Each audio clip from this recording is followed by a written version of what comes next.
रहीम अस्सलाम वालेकुम। आज का लेक्चर इस पॉइंट के बारे में है कि कुछ दोस्तों ने गुजारिशात की कि जैसे सैलाब की वजह से लोगों के घर डूब गए और इरिगेशन के जो अफसरान हैं उन पे कुछ इल्ज़ाम आयद किए गए कि उन्होंने प्रिवेंटिव मेयर्स सही नहीं किए और जहां कट लगाने चाहिए थे वहां नहीं लगाए और जहां नहीं लगाने चाहिए थे वहां लगा दिए। या जैसे बारिशों में जो बिजली के खंभे हैं उनसे जो करंट लग जाना, लोगों का फौत हो जाना, या पानी इलाकों से टाइम पे नहीं निकाला गया बारिश का, सैलाब का, तो उन अथॉरिटीज़ जैसे वासा है या जो बाकी अथॉरिटीज़ हैं सिंध में, बलूचिस्तान में, KPK में, पंजाब में, तो उनकी जो निगलिजेंस है, उनकी निगलिजेंस की वजह से जो हादसात हुए, तो उनके लिए क्या लीगल रेमेडीज हैं और क्या अवाम नास जो है, हमारी कौम, मजलूम कौम जो है, उनके जो बच्चे फौत हो जाते हैं या उनके जो कमाने वाले फौत हो जाते हैं या ख़वातीन, तो उनके लिए क्या कॉम्पनसेशन आइन और कानून प्रोवाइड करता है। तो आज का लेक्चर उससे रिलेटेड है। ये पार्ट 1 है। इसके 2-3 पार्ट्स और होंगे।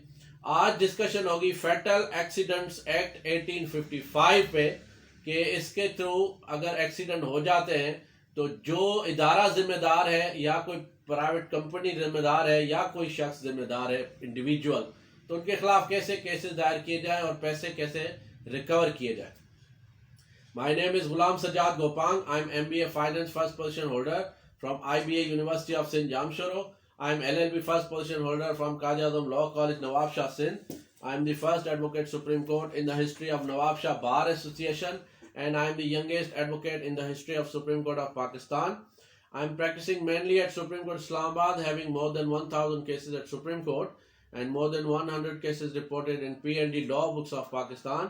My 3 most famous cases are reported in 2019 SCMR page number 2063. My second case is reported in P&D 2020 Supreme Court 293, and my third case is reported in P&D 2022 Supreme Court page number 64 regarding sacked employees case. Due to busy schedule of cases, मेरी गुजारिश होती है आप लोगों से कि आप मुझे WhatsApp नंबर 0333268266 पे रब्ता किया करें, मैसेज किया करें। मैं और मेरी लीगल टीम जैसे ही फ्री होंगे तो आपसे कोऑर्डिनेट कर लेंगे। मेरा YouTube चैनल सब्सक्राइब करें। वीडियो अगर आपको पसंद आए तो लाइक और आगे शेयर ज़रूर करें, ताकि इन हादसात से जो भी लोग मुतासर होते हैं तो उनके लिए एक उम्मीद की किरण जागे कि वो लावारिस नहीं है और पाकिस्तान का आइन और कानून उन्हें तहफ़्फ़ुज़ देता है। फेटल एक्सीडेंट एक्ट 1855 प्रोवाइड करता है डेफिनेशन के this act provides compensation to families. जो लवाहिकीन है, जो लोग फोत हो जाते हैं, उनके जो लवाहिकीन हैं उनके लिए एक कंपनसेशन प्रोवाइड करता है for loss occurred by the death of a person caused by actionable wrong. मिसाल के तौर पर कोई तेज गाड़ी चला रहा है, आपको टक्कर मार दी, आप उससे कैसे कंपनसेशन ले सकते हैं? इस एक्ट के थ्रू ले सकते हैं। अगर हवाई जहाज उड़ा के जा रहा है, अगर उसमें आप बैठे हुए हैं, अगर वो पायलट की गलती की वजह से, एक बड़ी गलती की वजह से क्रैश हो जाता है, तो आपके कुछ हादसा हुआ, आपके लवाकिन वो कंपनसेशन ले सकते हैं। अगर आपका कोई प्यारा कहीं किसी बिल्डिंग पे काम कर रहा है और वहाँ का जो कॉन्ट्रैक्टर है, उसका जो ठेकेदार है, उसने उसको प्रोटेक्शन सही तरीके से प्रोवाइड नहीं किया, वो वहाँ से 10 मंजिला इमारत से गिर के फौत हो जाता है, तो इसका मतलब ये नहीं कि वो मजदूर है तो उसका कोई आईनी हक नहीं है। वो बिल्कुल उसके लवाकिन केस दायर कर सकते हैं और लाखों करोड़ों की उनकी कंपनसेशन अदालत ग्रांट कर सकती है। बिजली के खंभे से किसी को करंट लग जाता है, या जैसे इस वक्त सैलाब और बारिश की वजह से जो पूरे पाकिस्तान में सैलाब आया हुआ है, तो जो इरिगेशन डिपार्टमेंट है उसकी जहां जहां बड़ी निग्लिजेंस ऑन द रिकॉर्ड है अगर है, तो फिर आप उसके खिलाफ केस दायर कर सकते हैं। आपके घर टूट गए, आप घरों की मुकम्मल तामीर से लेके और बहाली तक के दावे दायर कर सकते हैं अदालतों में। अदालतें आपको रिलीफ देंगी अगर आपने साबित किया कि रेवेन्यू अथॉरिटीज़ ने, डिप्टी कमिश्नर ने, असिस्टेंट कमिश्नर ने, SHO ने, गवर्नमेंट ऑफ सिंध ने, गवर्नमेंट ऑफ पंजाब ने, गवर्नमेंट ऑफ पाकिस्तान ने या किसी भी प्राइवेट इदारे ने एक क्रिमिनल निग्लिजेंस की है तो क्रिमिनल केस भी दायर कर सकते हैं और सिविल में कॉम्पनसेशन भी आप उनसे ले सकते हैं। 2011 SCMR पेज नंबर 1836, ये मैं आपको 10-15 के करीब सुप्रीम कोर्ट और हाई कोर्ट की लेटेस्ट जजमेंट्स दे रहा हूं कि जिनमें हाई कोर्ट और सुप्रीम कोर्ट ने ऐसे जो दावे हैं कंपनसेशन के जिनमें इस किस्म के एक्सीडेंट्स हुए उनके लवाहकीन को उनके कंपनसेशन भी दिए और इंटरेस्ट भी दिए। यानी अगर आपका प्यारा फौत हो गया है 2010 में, आपने दावा 3 साल के अंदर दायर करना है, आपके पास लिमिटेशन है, टाइम है। अगर 3 साल से ज्यादा का टाइम हो गया है फिर भी आप दावा दायर कर सकते हैं। उसमें आप अपने रीजंस जमा कराएं, अपने वकील साहब को कहें, वो वकील साहब आपका उसके रीजंस देगा कि गुर्बत की वजह से, किसी और मसाइल की वजह से या कम इल्मी की वजह से देर से दावा दायर हुआ, तो हो जाएगा और मेंटेनेबल हो जाएगा। उसके बाद दावा दायर हो गया, दायर होने के बाद आप अपने एविडेंसेस दें कि कोई भी प्राइवेट इदारा या सरकारी इदारा या कोई शख्स आपके प्यारे के नुकसान, डेथ का जिम्मेदार है। उसके बाद केस मुकम्मल हुआ आपके हक में।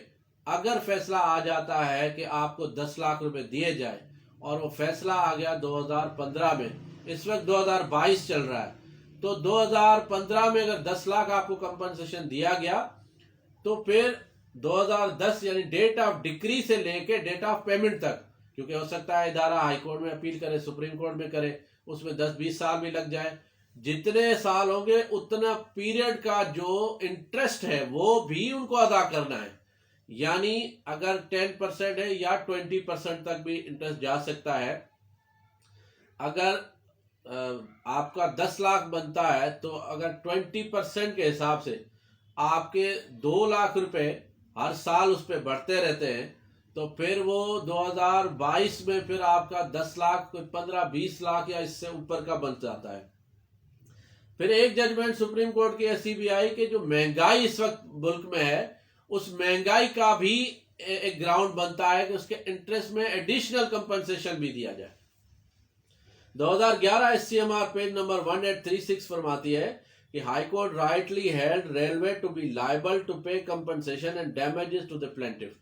यहाँ पे जैसे रेलवे का फाटक बंद नहीं होता और लोग आते जाते हैं, रेलवे के एक्सीडेंट हो जाते हैं, ट्रेन के नीचे आके लोग फौत हो जाते हैं, तो उनके जो लवाहकीन ने उन्होंने केस दायर किया तो उसमें सुप्रीम कोर्ट ने कहा कि हाई कोर्ट ने जो कंपनसेशन कहा है कि लवाहकीन को दे वो दुरुस्त किया है, क्योंकि आपने ना सिर्फ कंपनसेशन देना है बल्कि आपने क्योंकि लेट दे रहे हैं, अभी तक चैलेंज करके केसों में चला रहे हैं, तो इतने सालों के आपने उनको इंटरेस्ट भी देने हैं। 2011 SCMR पेज नंबर 939 कहती है कि truck driver was liable to pay compensation to the motorcyclist on his death in accident. इसमें एक ट्रक ड्राइवर ने एक मोटरसाइकिल सवार को कुचल डाला, उसके लवाहकीन को सुप्रीम कोर्ट ने फरमाया कि फौरी तौर पर कंपनसेशन दिया जाए। फिर PLD 2011 Karachi Sindh high court का फैसला है कि negligence of doctor is also liable for compensation. अगर डॉक्टर जानबूझ के उससे एक बड़ी क्रिमिनल निग्लिजेंस हो जाती है जिससे आपके प्यारे की डेथ हो जाती है, तो उस डॉक्टर ने, हॉस्पिटल ने, उस इदारे ने आपको कंपनसेट करना है, आपको पेमेंट करनी है। 2005 MLD पेज नंबर 1804 में डिफाइंड है कि all the expenses from death to funeral, ये आपने जजमेंट नोट करनी है। 2005 MLD पेज नंबर 1804। इसमें बंदे की डेथ से लेके उसकी तदफीन तक के जितने भी अखराजात हैं वो भी इंक्लूड करने हैं। वो बंदा जितना कमा के दे रहा था अपने बच्चों को उसके हिसाब से, और उसके कितने बच्चे थे उसके हिसाब से, और दूसरा वो शख्स जो फोत हो गया उसके जो लवाकिन है वो कितने मसाइल में उलझ गए हैं। इन्फ्लेशन इस वक्त जो है वो क्या है, यानी मिसाल के तौर पर एक बंदा फोत हुआ 2010 में, तो उसके कंपनसेशन 2022 में कितने होंगे। यानी सोचने की बात है कि अगर वो 10,000 से अपना घर चला रहा था 2010 में, तो 12 साल के बाद उसका घर 10,000 में तो नहीं चलता, जाहिर बात है लाख 2 लाख में चलता, तो लाख 2 लाख के हिसाब से कंपनसेशन देना है। ये 2005 MLD में 40 लाख से ऊपर का कंपनसेशन बनाया था हाई कोर्ट ने। इसमें एक और जजमेंट है 2001 SCMR पेज नंबर 785 और 2002 CLC 1985। हाई कोर्ट और सुप्रीम कोर्ट फरमाती है interest allowed 14% to 20% from the date of decree till the date of payment, और इसमें इन्फ्लेशन चार्जेस भी इंक्लूड करने हैं। जो लिमिटेशन है वो section 115 of limitation act provides 3 years limitation to file the suit for compensation. और इसमें जो एज एक पाकिस्तानी की डिफाइन की गई है हाई कोर्ट सुप्रीम कोर्ट की जजमेंट में, वो 65 से 70 साल है। यानी आपने 65 से 70 साल, या अगर बंदा सेहतमंद था और नौजवान था, फिट था, तो वो फिर उससे भी ज्यादा सालों तक के लिए कॉम्पनसेशन को कैलकुलेट किया जाएगा और लवाहिकीन को दिया जाएगा। Thank you very much.